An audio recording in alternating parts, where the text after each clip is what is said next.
Our new voters are voting for us because of policies, because they see in our party a solution to the cost of living crisis, to the fact that their communities aren't as safe, the fact that they can't afford to own a home or move out of their parents' basement. So I'm incredibly optimistic about our ability to build off of our gains this time, and I'm optimistic that we'll be able to finish the job in the next election. Right, but your party may not be able to rely on post-COVID inflation crisis that was fueled by, war in the breadbasket of Europe and supply. David, you know this. You know that inflation is caused when governments print money. Well, that's what the Liberals did. The Liberals flooded the economy with brand new cash. It has nothing to do. They spent money. They didn't print money. The Bank of Canada did not increase the number of banknotes in circulation in the economy. They used settlement balances. They used settlement balances to buy government bonds to put liquidity. I'm not being dishonest. They created money out of thin air. They massively expanded the money supply. You know this. They did not permanently increase the money supply, Mr. Scheer. But anyway, I don't want to have an argument on monetary policy. They used settlement balances to buy bonds. Look at them running defense for the Liberal government. This is just the CBC at their finest. My goodness. I mean, you can't look at the economy and go, we're in a better position than we were 5 years ago, even 10 years ago. It's just the bottom line. Whether they printed money or not, we're not in a better position with this government. And here the CBC is running hardcore defense for them. It is wild. To lower interest rates, to put liquidity into the banking system, and then they remove those settlement balances over time. So, are you denying that there is more currency, whether it's digital or real, in the Canadian economy today? Are you denying? I'm saying they use settlement balances, and you're calling it money for it. There may be a small marginal increase, but it is not the anyway. Everybody had all right. A small marginal increase. Going $21.8 billion over the deficit. Just a small marginal increase. Yeah. Here we go. But I want to ask about, we just disagreed on something here. There were obviously disagreements between your campaign and Jenny Byrne, Premier Houston and his team, Premier Ford and his team. And throughout the course of the campaign, the fractures between the federal Conservatives and various provincial Conservative governments, progressive Conservative governments, went public to the point that Tim Houston kind of unprompted confirmed reporting about, Ms. Byrne making not physical threats, but political threats to people in his office. I mean, is that a winning strategy for your party? I mean, is this the sort of way the operations are going to continue?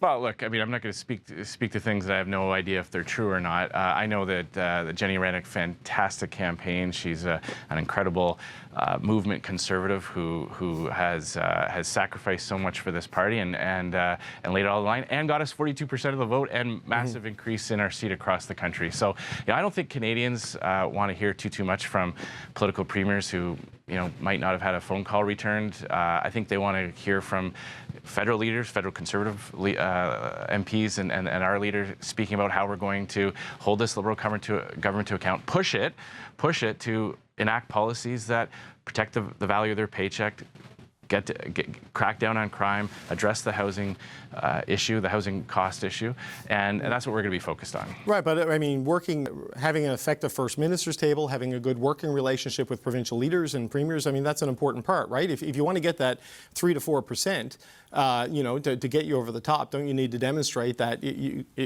can at least work with governments of more or less the same political stripe? I think you'll see that Pierre Poilievre has been able to bring so many people together in this conservative movement, both in caucus, in terms of our membership, and obviously our voter coalition. I'm very confident that after the next election, when we are successful, that he'll be able to bring premiers together from all political stripes, from west to east, and he's demonstrated that. He's demonstrated his ability to be that unifier and be that person who can pull people together to find that common ground within our own movement. Brought us to 42%. Other leaders at the time have tried to get new votes by burning other voters and by turning their back on the Conservative movement in one issue or another. Pierre hasn't done that. He's grown the party without losing voters, and we've added seats without without breaking faith with our core Conservative values. And that's the type of leadership that he brings to the table. And I'm confident that after the next election, other premiers will be the premiers will be able to see that as well. So, Mr. Scheer, what can we expect to see? I mean, you were the House leader in the last Parliament for the opposition. What can we expect to see when Parliament comes back later this month? Because things were not functioning well last time, and there was a report in the Toronto Star last month about an internal Conservative strategy document to make committees a torture chamber for government, to use parliamentary functions basically to generate clips for social media and stall the government agenda at every sort of opportunity. Is it going to be more of that when Parliament comes back, or given the threat of Trump looming over everything, is there going to be a real attempt for everyone to cooperate? Well, I completely reject the characterization of that. Conservatives use committees to litigate and prosecute liberal corruption, liberal waste, and liberal mismanagement. And the tone of Parliament is really set by the government. You saw the Liberal government in the last Parliament grind the business of the House to a halt, rather than hand over documents for a scandal, for a corruption scandal that would send millions of dollars to Liberal friends. So it'll really be up to Mark Carney, and he can determine how Parliament functions based on how honest he is, how respectful of Parliament he is. But it's absolutely appropriate for Conservatives to get the message out when the traditional media doesn't cover the gross corruption and mismanagement at the committee level. Of course, it's appropriate for us to highlight that and make sure Canadians are aware of what's going on. But when we go back on the 26th, after the King is done giving the speech, I mean, we're going to go back to privilege questions that stop government bills from going forward. I mean, Mr. Carney showed some grace today to Mr. Poilievre, saying, I will call your by-election at the earliest opportunity, you know, which is a shift in things. I mean, so does that get reciprocated in how Parliament works, or are we back on sort of the same issue set that was there before proroguing?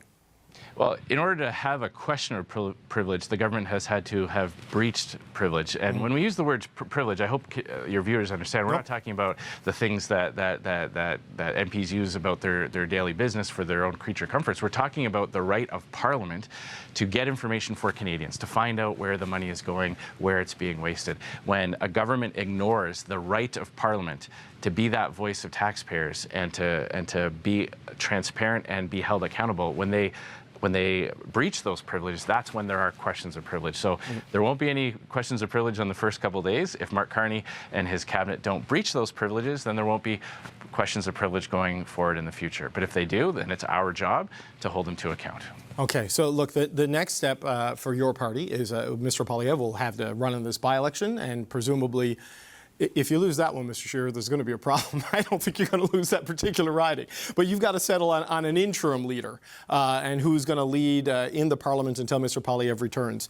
Who do you think that is going to be? Do you want to do that? And how quickly will we know for sure? Well, it's great news that whatever whoever it is, it will be a very short term, because it looks like Pierre will be back in the House in no time at all. So what we're looking at is a parliamentary leader to perform the functions that require a member of Parliament to do. But we still have a party leader. It's Pierre Poilievre. The caucus is behind him. The movement is behind him. We're going to let our caucus come together. We've got a meeting scheduled now for Tuesday. So our new MPs, our returning MPs will get together. We'll have these discussions. We'll make a decision as a team. And out of respect for that process, I'm not going to speculate as to what might come out of that.